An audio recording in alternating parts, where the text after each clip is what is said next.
Suatu pagi ketika matahari baru mulai menembus celah-celah pepohonan, ribuan daun kembali jatuh ke lantai hutan.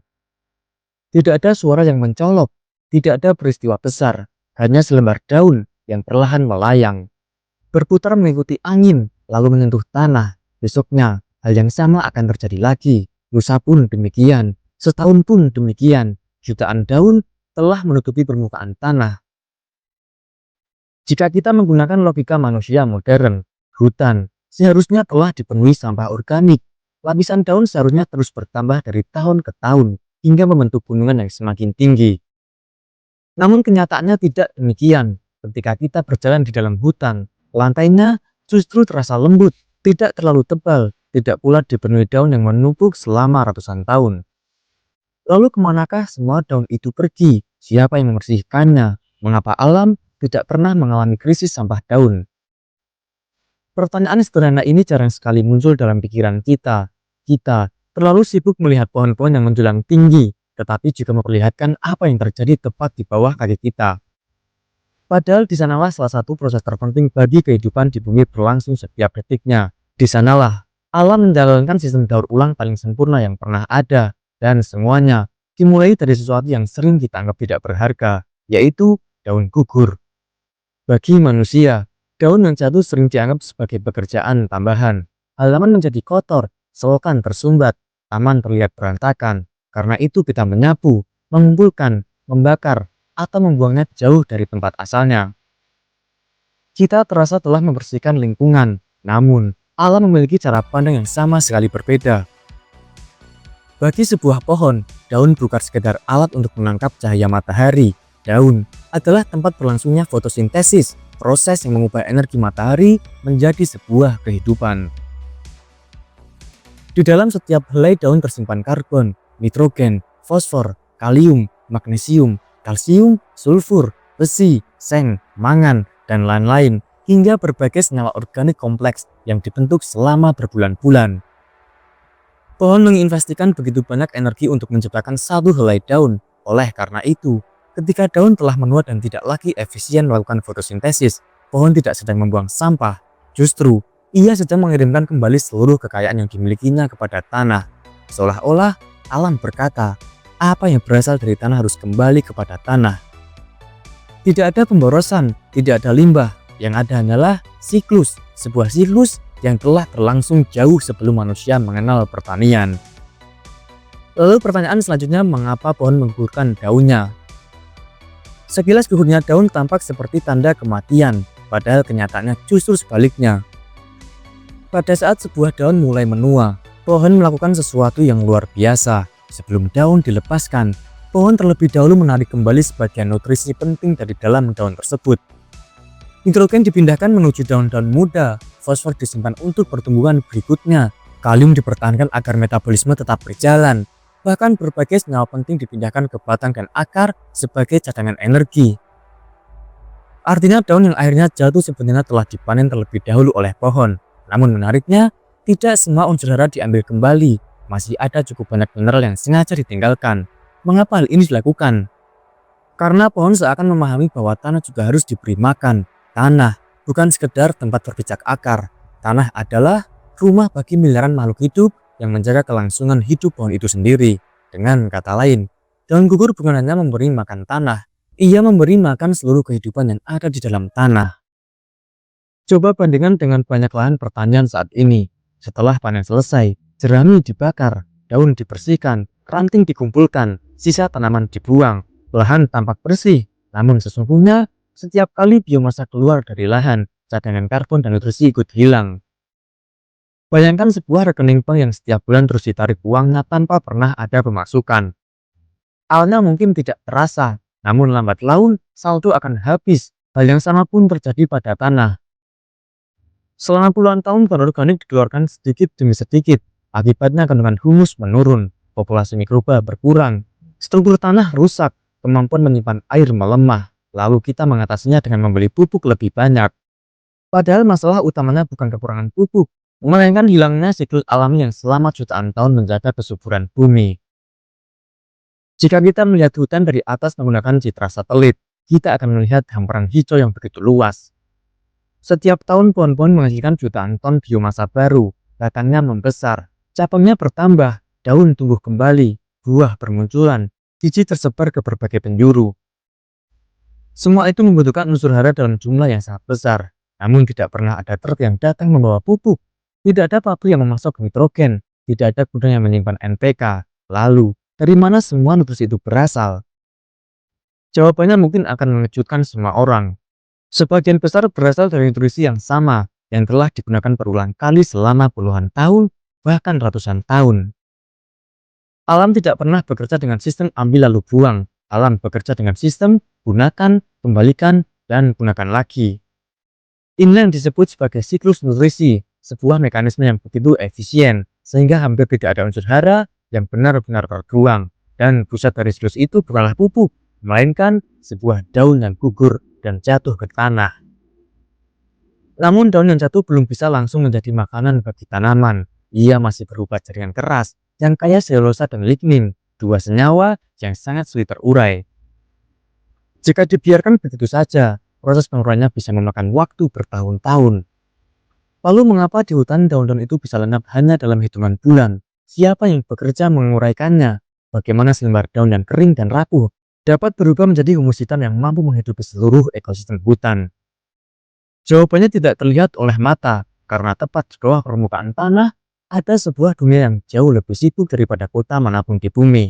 Dunia yang dihuni oleh miliaran pekerja tak terlihat, yang bekerja siang dan malam tanpa pernah berhenti. Dan di bagian berikutnya kita akan mengalami dunia rahasia itu, sebuah tempat daun yang gugur berubah menjadi sumber kehidupan bagi seluruh hutan.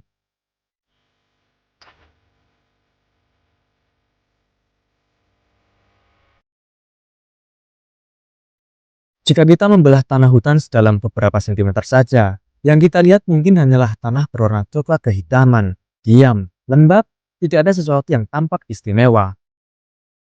Namun sesungguhnya kita sedang melihat salah satu ekosistem paling padat kehidupan di planet ini. Dalam segenggam tanah hutan, terdapat lebih banyak makhluk hidup daripada jumlah manusia di bumi, seperti bakteri, jamur, protozoa, ganggan mikroskopis, nematoda, tungau, kaki seribu, rayap, semut, larva kumbang, dan cacing tanah. Serta masih ada ribuan spesies lain yang bahkan belum semuanya dikenali oleh ilmu pengetahuan. Mereka hidup tanpa sorotan, tanpa penghargaan. Namun jika seluruh makhluk kecil itu tiba-tiba menghilang, mungkin dalam beberapa puluh tahun saja, hampir seluruh hutan di bumi akan mati. Karena sesungguhnya yang membuat tanah subur bukanlah tanah itu sendiri, melainkan kehidupan yang ada di dalamnya. Dan semua kehidupan itu bergantung pada satu bahan baku utama, yaitu daun yang gugur. Ketika sebuah daun menyentuh tanah, bagi mata manusia, perjalanannya telah selesai. Namun bagi alam, itulah awal dari sebuah kehidupan baru. Dan dalam hitungan jam, permukaan daun mulai berubah. Udara yang lembab membuat jaringan daun menjadi lunak. Spora jamur yang berterbangan di udara segera menempel. Bakteri mulai berkembang biak. Koloni mikroorganisme mulai membentuk lapisan tipis yang nyaris tidak terlihat. Daun yang tadinya tampak mati perlahan berubah menjadi sebuah restoran raksasa. Undangan makan malam telah dibuka dan para tamu pertama mulai berdatangan. Serangga kecil mulai menggigit permukaan daun, larva mulai membuat lubang-lubang kecil, kaki seribu memakan bagian yang mulai melunak, kumbang datang menghancurkan jaringan daun menjadi serpihan kecil, lalu muncullah rayap. Banyak orang mengenal rayap sebagai hama, padahal di dalam hutan, rayap adalah salah satu pekerja paling penting. Mereka mampu menghasilkan kayu mati yang keras, mengunyah daun, menghancurkan ranting, mengubah benda besar menjadi potongan-potongan kecil. Semakin kecil ukurannya, semakin luas permukaannya, semakin mudah bekerja. Alam benar-benar memahami prinsip efisiensi. Tidak ada mesin pencacah, tidak ada alat berat. Semua dilakukan oleh makhluk hidup yang panjang tubuhnya bahkan tidak mencapai 1 cm. Namun dari semua pembahasan tadi, ada satu masalah besar, bahwa daun makanan yang mudah dicerna. Sebagian besar tersusun dari selulosa, sebagian lainnya mengandung lignin. Lignin adalah salah satu molekul organik paling kuat di alam. Ia membuat batang pohon tetap kokoh, ia membuat daun tidak mudah hancur. Sedikit sekali makhluk hidup yang mampu memasah lignin, dan salah satu ahlinya adalah jamur. Hal ini karena jamur mengeluarkan enzim khusus. Enzim itu bekerja seperti gunting molekuler. Ia memotong ikatan kimia yang sangat kuat, Lalu perlahan-lahan jaringan daun mulai rusak, selulosa terpecah, lignin mulai terurai, serat-serat daun berubah menjadi molekul yang lebih sederhana. Bakteri kemudian datang melanjutkan pekerjaan tersebut. Apa yang awalnya berubah selembar daun, perlahan berubah menjadi karbon organik, menjadi asam humat, asam sulfat, dan akhirnya menjadi humus. Proses yang tampak sederhana ini sesungguhnya merupakan salah satu reaksi biokimia paling rumit di alam, dan semuanya berlangsung tanpa listrik, tanpa pabrik, tanpa campur tangan manusia. Ketika daun mulai membusuk, muncullah makhluk yang seringkali dianggap menjijikan, yaitu cacing tanah. Charles Darwin pernah menghabiskan puluhan tahun mempelajari makhluk ini. Ia bahkan menulis sebuah buku yang seluruh isinya membahas peran cacing terhadap pembentukan tanah. Sampailah Darwin pada sebuah kesimpulan yang mengejutkan, bahwa tidak banyak hewan lain yang memiliki peran sebesar cacing tanah dalam sejarah kehidupan di bumi. Mengapa? Karena cacing tanah bukan sekedar memakan daun, ia mencampurkan daun dengan tanah. Ia menggali lorong-lorong yang membuat udara masuk ke dalam tanah, air hujan lebih mudah meresap, akar tanaman lebih mudah tumbuh. Kotoran cacing yang dikenal sebagai cacing bahkan mengandung mikroorganisme dan unsur hara yang lebih mudah diserap tanaman dibandingkan tanah biasa. Seekor cacing mungkin tampak kecil, namun jutaan cacing yang bekerja bersama-sama mampu membangun kembali struktur tanah yang rusak tanpa mesin, tanpa bahan bakar, dan tanpa biaya.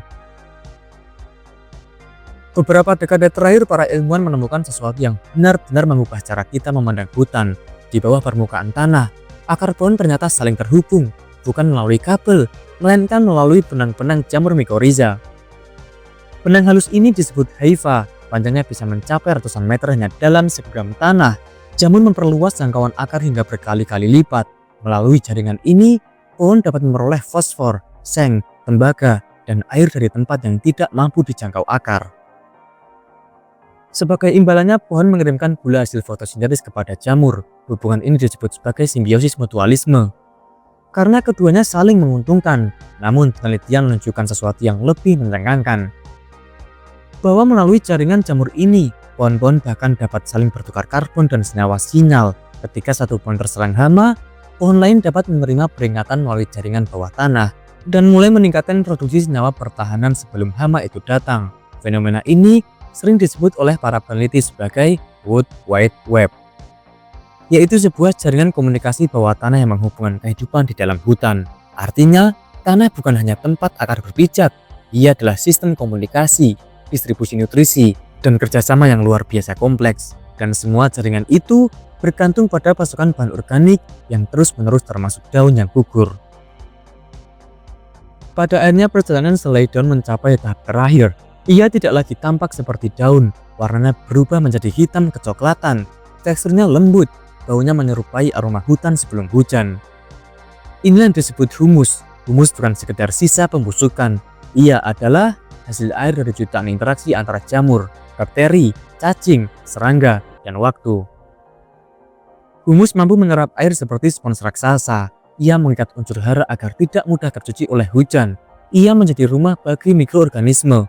Ia memperbaiki struktur tanah, dan yang paling penting, humus membuat tanah mampu memberi makan tanaman secara perlahan dan berkelanjutan. Inilah alasan mengapa hutan dapat terus hidup tanpa bergantung pada pupuk dari luar, karena yang dipelihara bukan hanya tanamannya, melainkan seluruh kehidupan yang menjaga tanah tetap hidup. Namun ada satu ironi yang patut kita renungkan. Di saat hutan membangun kesuburannya dengan mempertahankan daun gugur dan bahan organik, banyak lahan pertanian justru melakukan kebalikannya. Daun disapu, jerami dibakar, sisa panen dibuang, tanah dibiarkan terbuka di bawah terik matahari. Lalu ketika kesuburannya menurun, kita mencoba menggantinya dengan lebih banyak pupuk. Apakah pupuk benar-benar mampu menggantikan peran daun gugur? Ataukah selama ini kita sedang berusaha mengganti sebuah ekosistem yang hidup dengan sekedar butiran unsur hara? Di bagian terakhir, kita akan membandingkan keduanya secara mendalam dan mengungkap mengapa selembar daun yang dianggap tidak bernilai justru bisa menjadi aset paling berharga bagi masa depan pertanian.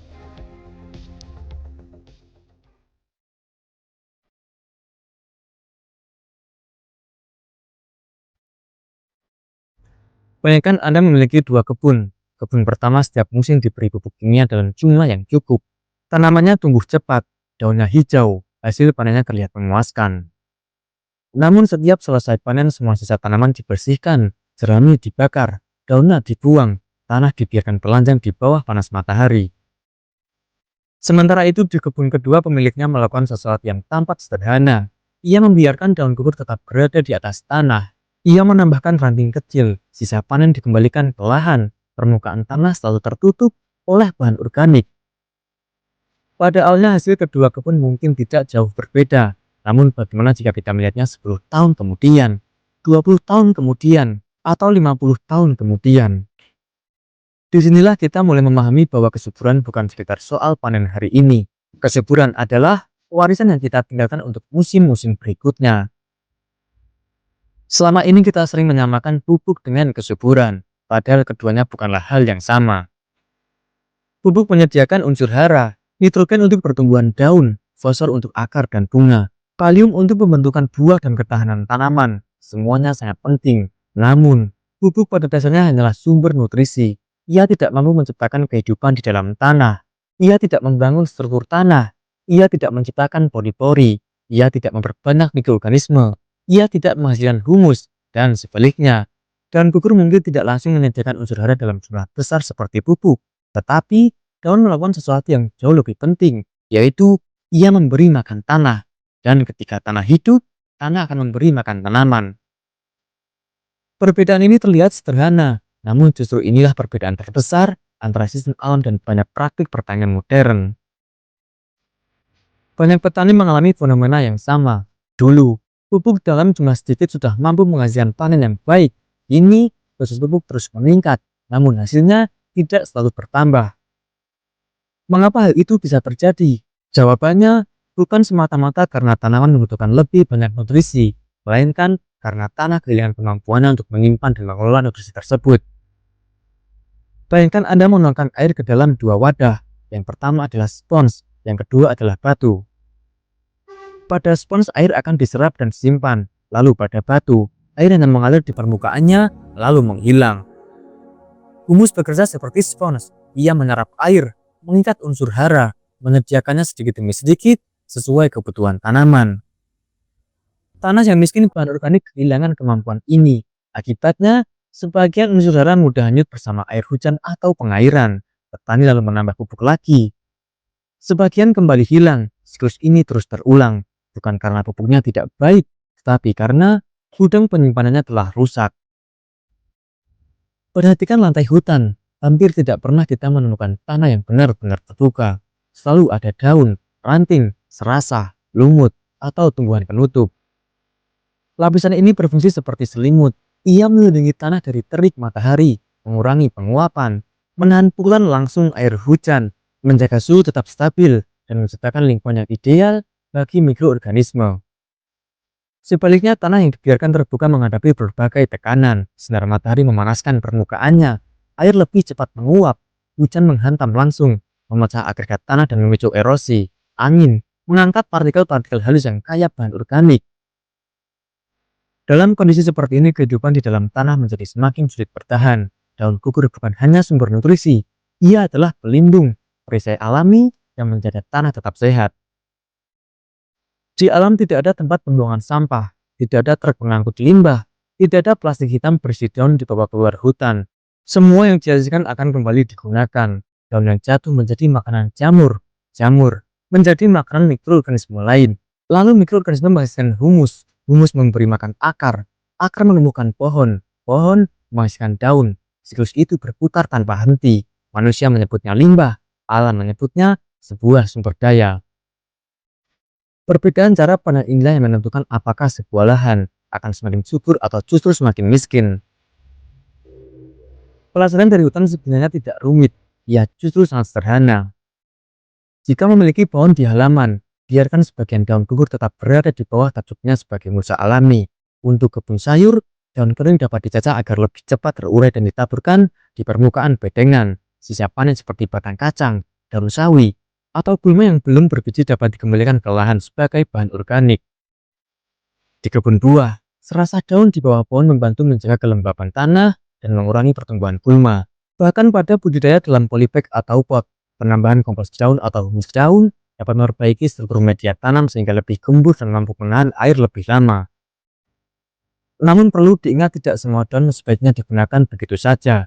Daun yang terserang penyakit berat sebaiknya tidak langsung dikembalikan ke sekitar tanaman yang sama karena berpotensi menjadi sumber infeksi.